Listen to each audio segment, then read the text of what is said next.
As protests continue throughout the country to absolutely zero results, Columbia University students have taken to stomping the yard for a ceasefire.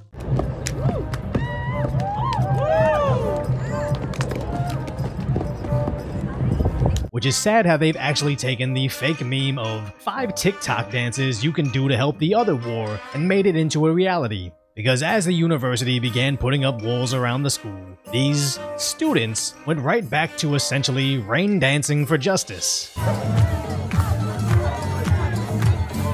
And whatever the heck this is.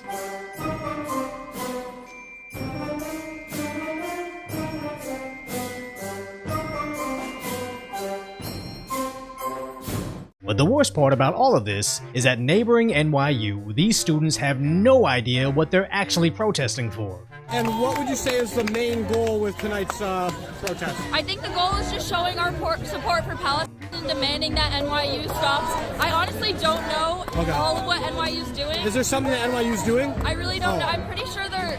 Do you know what NYU's doing? About what?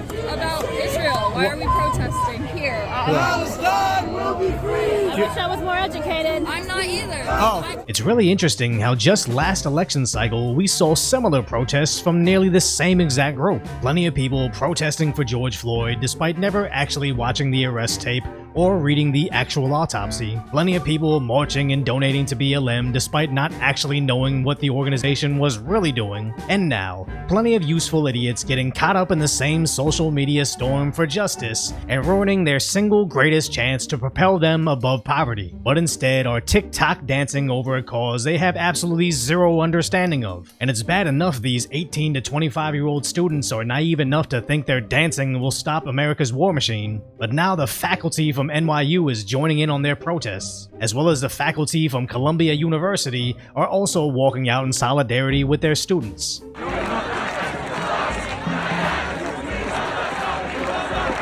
So sorry to the parents that are sending their kids to learn activism from activist professors for the low price of $89,000 annually. Oh, I'm sorry, not the parents, you, the taxpayer, are funding this indoctrination camp.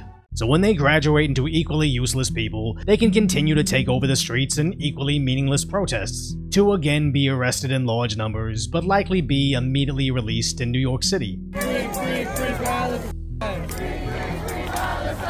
Then go right back outside a Democrat senator's home to continue their nonsense. And this same exact scenario seems to backfire on our leaders quite often, as just like in the Middle East when the US arms and trains a faction to do our dirty work overseas, only for them to shortly after turn against us, which has happened numerous times. But now the Democrats utilize the unemployed class of useful idiots to do their bidding to help Biden get in office last election, and just like overseas, these groups don't simply die off during the winter, they fester, and now the Democrats are facing off with the same exact monster they helped create. Except this time, they're not protesting for a movement that they can also get behind and harness for easy fundraising and votes. Their mob is mostly peacefully protesting against something the Democrats continuously throw tens of billions of our tax dollars at. Because even though their dances are really just memes at this point, do they really think this is going to change Biden's mind? As he took to the stage today to say, 4 more years.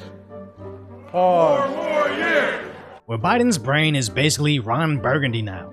So no amount of dancing is suddenly going to tell whoever writes the president's teleprompter, oh wait, now we don't want the war. Let's spend those billions of dollars that we don't have on, say, enriching and securing Americans' lives. No, it's never going to happen. I know it, you know it, and at some level even these activists likely know it. But it's not stopping Columbia students from camping out on campus, where even Harvard is seeing their own tents being set up.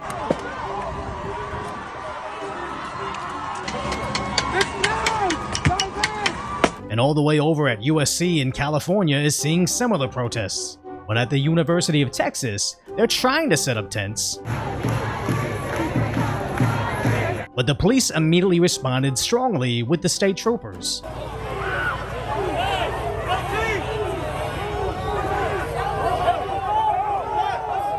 To which the protesters basically stand no chance against.